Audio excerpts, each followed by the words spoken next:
Alléluia, soyez bénis au nom puissant de Jésus-Christ de Nazareth, le ressuscité, celui qui nous garde, celui qui nous protège, celui qui aplanit nos sentiers, celui qui veille sur nos familles, celui qui crée des connexions, celui qui nous propulse.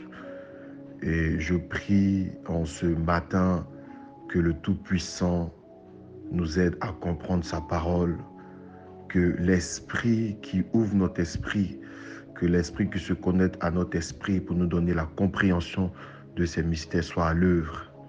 Béni sois-tu Jésus, que la gloire, la puissance, l'élévation, l'honneur te soit rendu à toi qui es assis sur le trône et à l'agneau qui a été immolé, qui nous justifie, qui nous régénère. Au nom de Jésus. Amen. Alors, aujourd'hui, lundi 6 mars, nous avons comme thème du mois l'esprit de réussite, tiré dans le livre de Psaume 1, le verset 3. Le thème de la semaine, c'est croître en sagesse. Le thème du jour, c'est faire tout par sagesse. Alléluia. Et la sagesse, c'est un thème qui est vraiment, on va dire, complexe. Et pour expliquer la sagesse, il faut prendre des figures parce que je ne pense pas qu'il y a des choses où il y a des mots qui peuvent définir de manière précise la sagesse. Alléluia. Et je veux bénir le nom de Dieu pour la vie de Pasteur Nathan qui nous a introduit dans la sagesse, on va dire, qui nous a donné des clés afin de pouvoir tout reposer sur Dieu et qui nous a aussi dit que la sagesse, si on demande à Dieu la sagesse, cette sagesse nous permettra de pouvoir produire. En outre, la sagesse est l'essence de notre épanouissement. La sagesse, c'est ce sur quoi on peut se baser pour pouvoir nous étendre et que Dieu bénisse son ministère. Je vais lire la parole, le texte de méditation de ce jour. Alors, le thème du jour déjà, c'est faire tout par sagesse. Et le texte de méditation, c'est Colossiens 3, le verset 16. Je lis la parole de Dieu avec respect. Que la parole de Christ habite parmi vous abondamment. Instruisez-vous et exhortez-vous les uns les autres en toute sagesse, pas des psaumes, pas des hymnes, pas des cantiques spirituels, chantant à Dieu dans vos cœurs sous l'inspiration de la grâce. Amen. Je vais aller tout doucement. La première des choses sur laquelle l'apôtre Paul attire notre attention, il veut que la parole de Christ habite en nous. Et il y a une différence entre Jésus et Christ. Parce que Christ, c'est la dimension dans laquelle Jésus-Christ devait rentrer afin que nous soyons sauvés. Donc le Jésus qui a marché avec les apôtres, il n'avait pas encore ce niveau-là, où il n'avait pas encore eu accès à ces clés-là pour pouvoir nous sauver. Mais Jésus-Christ, Jésus quand il rentre dans la dimension de Christ, il rentre dans le sacrifice parfait. Il rentre dans l'accomplissement des choses. Il rentre dans l'accomplissement de l'écriture qui, quand Jean voyait le livre scellé de 7 sceaux qui était écrit en dedans et en dehors, et que la voix a dit, l'ange a dit, c'est l'agneau qui est capable de déceler les sceaux. Donc, quand il dit que la parole de Christ habite en vous abondamment, là, il nous parle maintenant d'une dimension supérieure. C'est la connexion avec l'Esprit de Dieu. Donc, que la parole de l'Esprit habite en nous. Donc, c'est un autre niveau, c'est de lire la parole de Dieu, mais d'avoir aussi l'Esprit. Donc, se baser sur le Logos, qui est la parole écrite, et maintenant d'avoir le Réma. Donc, il faudrait que le Réma, basé sur le Logos, le Réma qui vient du trône de la grâce, habite en nous, mais de manière abondante. Ou, en outre, je vais dire que le Réma, qu'on ait la plénitude du Réma. Voilà.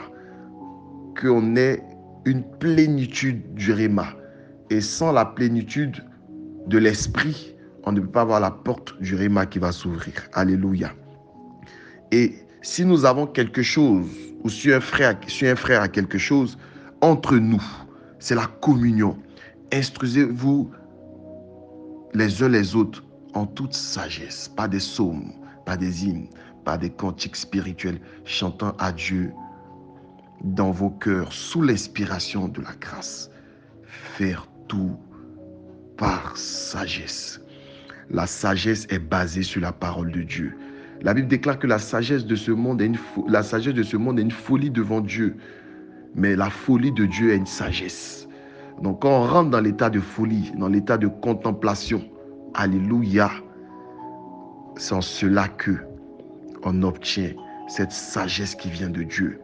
Parce que lorsque la Bible décrit Jean-Baptiste qui mangeait des sauterelles sauvages, du miel sauvage, qui avait un vêtement en poil de chameau, qui avait une ceinture en cuir sur les reins, quand on regarde ce personnage-là qui vit dans le désert, quand on regarde son alimentation, avec l'intelligence humaine, cette personne est folle. Mais comme cette personne qui paraît folle est connectée à Dieu, à l'Esprit de Dieu, à la parole révélée, cette personne devient sage. Ce qui justifie la parole que la folie de Dieu est une sagesse pour ce monde. Faire tout par sagesse. Je veux aller dans la Bible et je vais expliquer une histoire rapidement. Je vais essayer d'aller rapidement. La Bible déclare que Absalom s'est levé contre David et David a fui le royaume. Le fils de David, Absalom, qui était un bel homme, il a réussi à prendre le royaume sous David. David a fui. Et la chose qui a fait que David a fui, c'est quand David a appris que Achitophel était du côté d'Absalom. Qui est Achitophel? Achitophel, c'est l'arrière-grand-père de Bathsheba. Qui est Bathsheba?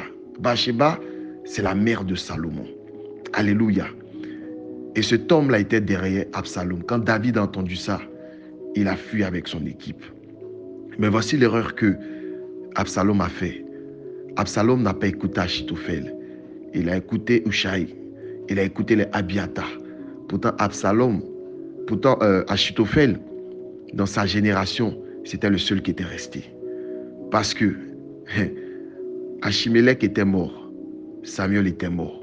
Et tous ceux qui venaient après lui, ils étaient de la génération de David. Abiathar, Sadok, les grands sacrificateurs.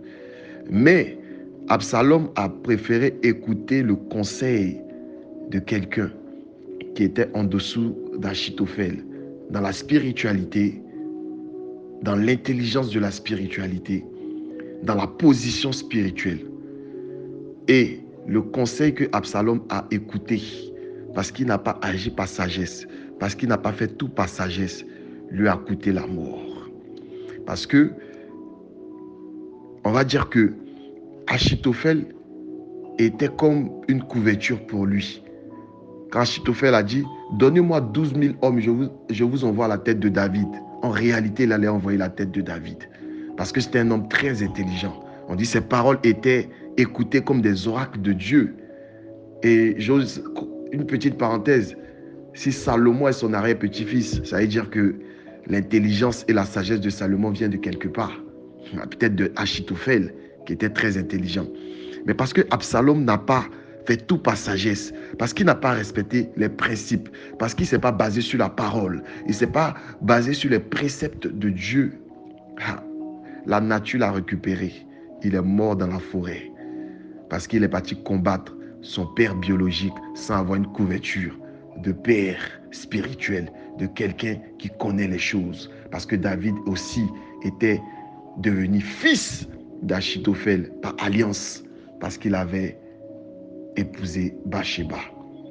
Il est important pour nous, enfants de Dieu, de faire tout par sagesse, car avec la sagesse, on va loin. Avec la sagesse, on possède des choses. Avec la sagesse, sans faire beaucoup d'efforts, il y a des portes qui s'ouvrent. On rentre dans une certaine dimension. On rentre dans une autre dimension. On a accès à un certain monde. La seule clé qui donne accès à Dieu, c'est de faire tout par sagesse. La seule chose qui donne accès aux portes de ce monde, aux richesses de ce monde, comme Pasteur Nathan l'a dit, c'est d'agir de manière minutieuse, en toute sagesse. Soyez bénis et que notre moi soit illuminé, que notre moi rayonne, transpire et respire la sagesse de Dieu. Amen.